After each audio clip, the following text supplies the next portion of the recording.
Nono ano, mais uma vez aqui, né, nosso tempo de interpretação de texto. Hoje nós vamos corrigir a unidade 4 e, se der tempo, a gente faz a unidade 5, tá bom? Então vamos lá.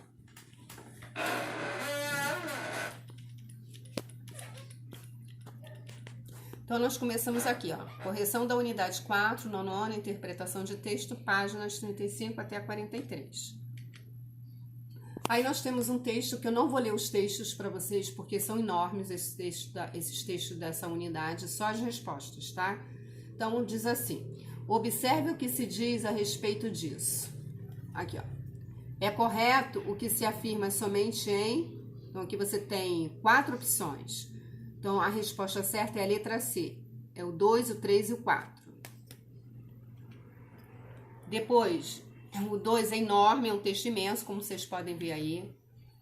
Aí nós temos a resposta para você marcar. Mesmo sem a presença do sujeito, narrador, a coerência e a linearidade narrativa se desenvolvem por meio, letra B, do uso do discurso direto, o qual vai revelando a paciência e a dedicação do filho diante da perda de memória da mãe. Número 3, nós temos aqui um texto também, e aí o procedimento de introduzir na linearidade do parágrafo parte da conversa que o autor teve com a amiga, constitui-se como recurso importante, exceto é o que não pode, ok? Então, exceto é a letra A, ok? Aproxima-se do leitor fazendo dele o seu cúmplice. Depois da número 4, é outro texto, previsões de especialistas, que é imenso. E aí vem o texto de Hélio Schwartzman, distingue fenômenos que podem ser previstos com precisão de outros que não podem. Apresente um exemplo do texto para os fenômenos do primeiro tipo e outro para os fenômenos do segundo tipo. Depois aponte o que para o autor distingue os dois tipos de fenômeno. Então diz assim, resposta, né? Aqui tá as duas respostas que ele pede.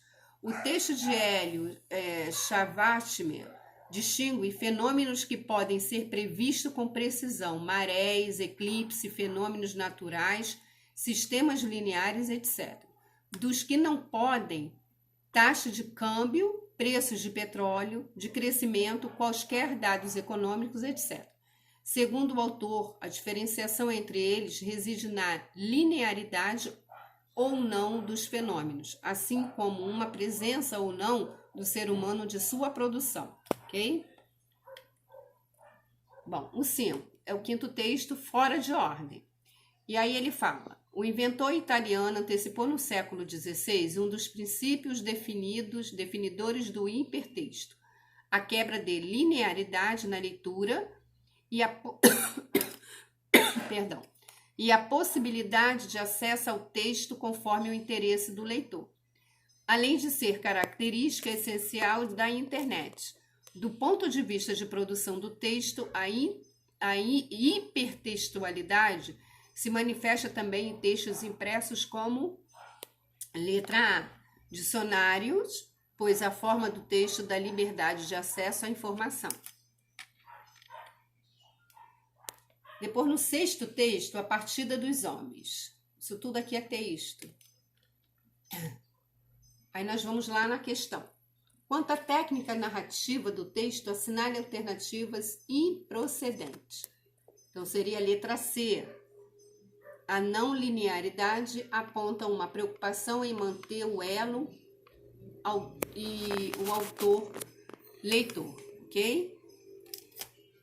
Depois aqui, no número 7, com relação ao tempo narrativo, nota-se que a utilização do pretérito imperfeito é letra C. Faz com que o tempo da narrativa se distancie até certo ponto do tempo do leitor. Aí outro texto, a garagem de casa, enorme também. Aí vem a pergunta. Assinale o que estiver correto sobre as formas verbais destacadas. Então, letra C, aqui, ó. São formas verbais no passado que mostram o enunciador que enuncia do presente, de vez em quando recordando fotos de um passado próximo. E aí nós já estamos terminando a questão 9. No trecho estão em conflito duas concepções de tempo da narrativa moderna. Como se dominam essas concepções e qual delas é predominante no romance de uma aprendizagem ou o livro dos prazeres, de Clarice Lispector? Então a resposta está aqui, ó. Número 9. Tempo cronológico e tempo psicológico, mas o que predomina é o psicológico. Número 10. Nesses dois textos aqui, nesses excertos, né? O uso dos parênteses tem a função de, letra A, sinalizar tempos distintos da narrativa. E aí a gente termina a correção da unidade 4 da aula de interpretação.